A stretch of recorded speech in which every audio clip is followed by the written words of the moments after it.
Hey, welcome to Vance Tried It. Today we're going to be making a hash brown casserole. Now notice, I didn't say this is a breakfast casserole because while a lot of people might eat this for breakfast, I would eat it any time of the day. In fact, I'm going to be eating this for supper tonight. So let's go ahead and get started. So I have my skillet here. It is heating up. And I'm going to put in here some clarified butter. That's also called ghee if you're getting it from the store. And I'm going to put in about 3 teaspoons of it right in here. Now, the reason for clarified butter is it has a higher smoke point than regular butter. So we're going to go ahead and put this in here. And we're going to go ahead and let this pan heat up to the proper temperature before we go on to the next step. But hey, while this pan is heating up, would y'all do me a favor?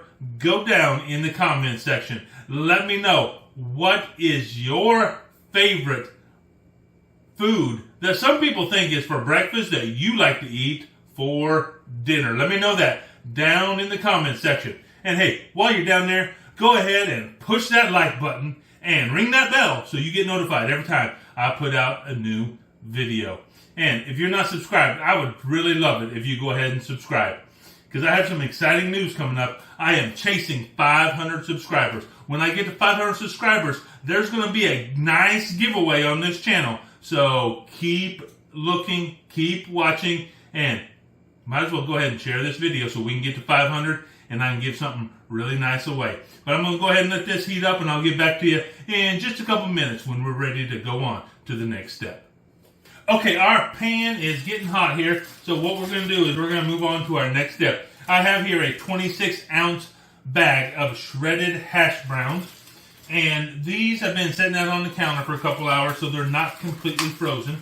You could go ahead and shred your own hash browns. Just get a potato and shred it up, but just for simplicity's sake, well, obviously you're going to have to use more than one potato, but we're going to be just using these frozen hash browns that are no longer frozen.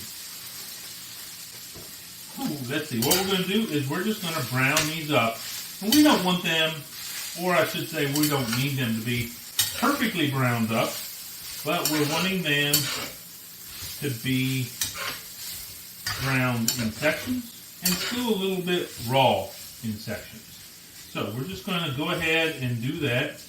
So we'll see you on the other side. Okay, so our hash browns are partially brown, which is what we want. And what we're going to do now is we're just going to go ahead and put these straight in to a large casserole dish here. Just scrape it off the bottom a little bit. We want some of that crunchy stuff in here.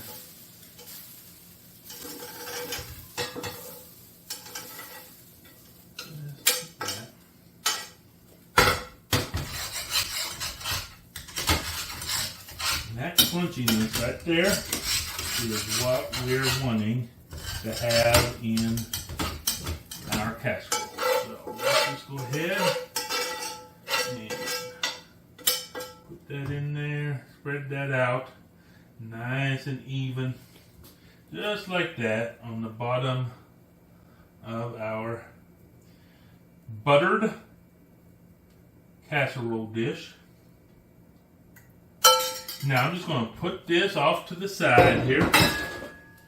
Now I'm going to put right in this same pan here 10 ounces of bacon that I have chopped up into small pieces. And so we're going to let this cook up.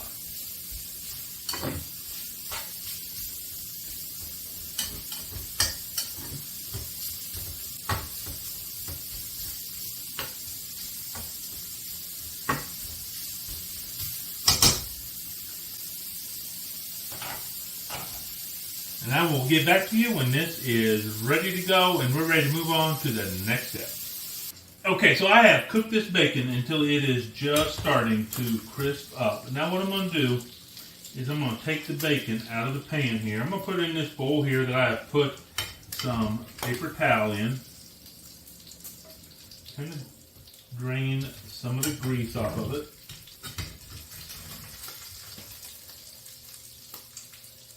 just like this.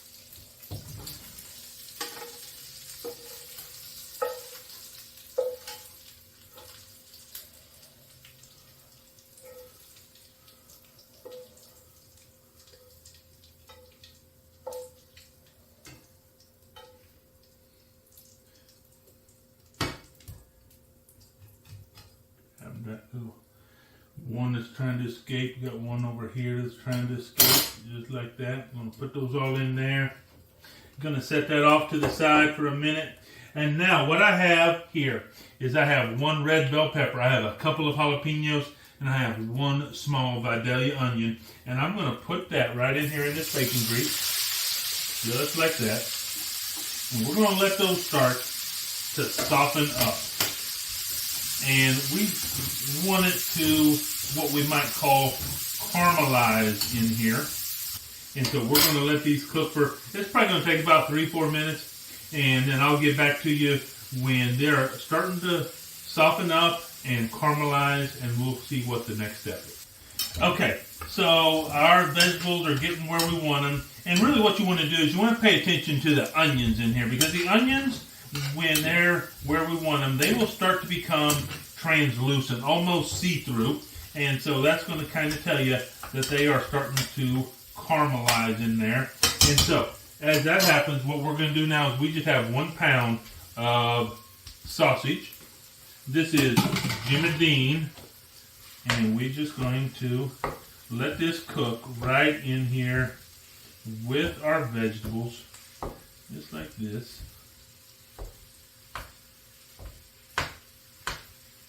Go ahead, break it up a little bit in here and let that start to cook down. And what we're going to do is we're going to cook this until that sausage is cooked pretty much all the way through. And then we will get back and move on to our next step. Okay, so our sausage is all browned up. And really what you're looking for here is just for there not to be any pink on the outside. And you're going to have chopped it up into pretty small pieces. If it's still a little bit pink on the inside, that's not a big deal, because remember, we're going to put this all in the oven. So what I'm going to do now is I'm going to go ahead and put this into a bowl.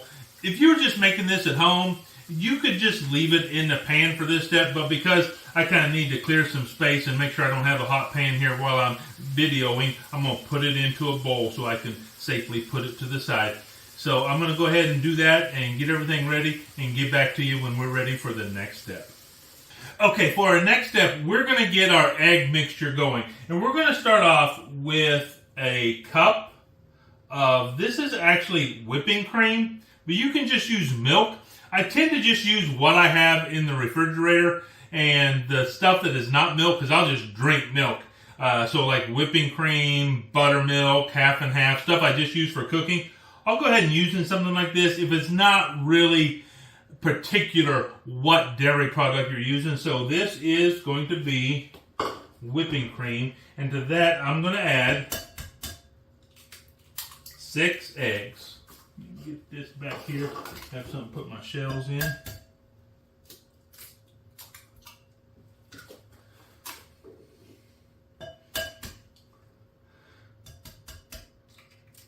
So, you know, one of the big, I'll say debates, although I don't know that it's really a debate, but disagreements or different styles of doing things always comes down to the eggs and the shells and just how confident you are in where you're going to crack them. So some people, if you're not real confident with your egg cracking ability, will crack them individually, one at a time, crack an egg, put it into a bowl, and then put it from that bowl into the big bowl that you're going to be using. That's so that if you drop a bunch of eggshell in there and you just need to start from scratch, you can do that really easily rather than trying to dip out a bunch of eggshells. So the other thing that I see, and even some like big name chefs will kind of disagree with this, and that is, where do you crack them? Do you crack them on the side of your bowl? Do you crack them on the table? I do it both ways typically. Probably more often I do it on the edge of the bowl, but I will also do it on the table. I think sometimes it just depends on your eggs, because Some eggs are thicker, some eggs are thinner, and you'll kind of get a feel for that. And so if you have a thinner shell egg, I'll usually do that on the table, and a thicker shell I'll do on the side. I don't know if it makes that much difference. I pretty much never will do it individually in a bowl. That's probably because when I was in college, I worked the breakfast shift at McDonald's, and yes, we use actual real eggs, and I got really good at cracking eggs and cooking them, and so I feel pretty comfortable with my ability, my skill level of doing that. And I typically don't get shells in stuff. It happens occasionally, and then I just deal with it, but typically I'm pretty good at it. So we have this. Let me wash up my hands a little bit. Get some of that egg off of there. And now we're going to take our whisk, and we're just going to whisk this up really well. And the main thing we're wanting to do is we're wanting to make sure all of the egg yolk is broken up. And we're just kind of looking for one consistent color in here. Kind of a beautiful light yellow color is probably what it should be. And my friends, with that, we have all of our ingredients ready to go, and we can start assembling this. We've already done the first part, obviously, where we put the hash browns in the bottom here. And as I told you before, I did butter this pan up before I did that. And so the next thing I'm going to do here is I'm going to put some cheese in here. Oh, maybe a cup. I'm just going to put a handful. I have a pretty big hand, so it's probably more than a cup. And for this, I have no problem using pre-shredded cheese because I'm not trying to make it into a sauce. I'm fine with having just a nice layer of shredded cheese in here. And so I'm not worried about that. If you're making a sauce, obviously, you don't want to use bagged cheese. But for something like this, I'm fine with it. But you do whatever you want to do. And so I have the hash browns. I have some cheese. Now what I'm going to do is I'm going to put this sausage and onion and peppers in here. Just kind of spread it out evenly. Just like that. Once it's in there, you just take your spatula, kind of move it around a little bit. Easy cheesy. Now I did, while I was cooking this, I did put a little salt and pepper in there. Oh, maybe a teaspoon of salt and a tablespoon of pepper. You can put that in or leave it out as you see fit, but I think it adds some flavor. Certainly the salt. You know, salt, typically you're not putting salt in there so it'll taste salty, but what salt does is it really enhances the rest of the flavors that are in there. And so I like to put that salt in there. And so now what I'm going to do is I'm just going to take this egg mixture and I'm going to pour it right over here and just try to get it evenly distributed. It's going to soak down through the sausage, through the cheese, get all into those potatoes, just like that. And if it looks like there's a little bit more on one side than the other, just kind of move. I think it's easier to move the rest of your stuff than it is to try and move the egg mixture. Okay. So now what I'm going to do is I'm going to take about half of this bacon and sprinkle it right over the top here. Just like that. Maybe a little more. There we go. Just get a nice covering on there. And I'm going to go, let me rinse my hands off a little bit.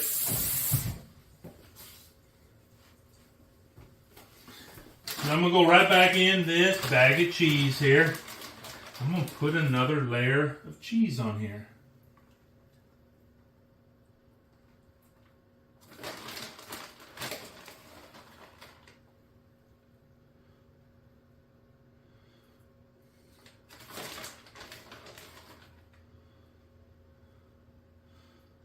And I'm probably going to put even more cheese on this layer than I did on the first layer. Just like that. And then I'm going to go back with the rest of my bacon. Just sprinkle some on top here.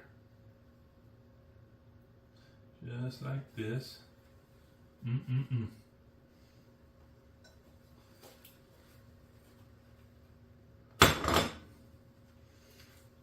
want to leave any bacony goodness out of this dish. And there we go. Now, I have my oven heated to 350 degrees. What I'm going to do is I'm going to cover this with foil. I'm going to bake it for 45 minutes. Then I'm going to uncover it, bake it for another 15 minutes. And when it's all done, we're going to get back to you and we're going to give it a taste. So I'll see you in about an hour. Okay, so we got our casserole out of the oven. It's cooked for an hour. It looks and smells delicious. But let's go ahead and give it a try.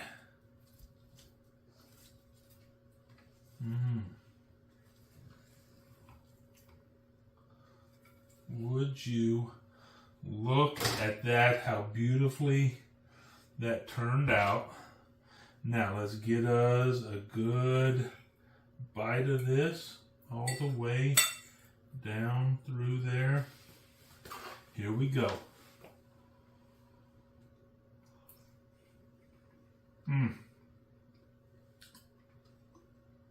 It is cheesy. You can taste that bacon and the sausage, the eggs. Everything just comes together so well. Those vegetables really just set it all off. Look, you could put some salsa on here. You could put some hot sauce on here. You could eat it just like this. But hey, bottom line, I tried it. You should too.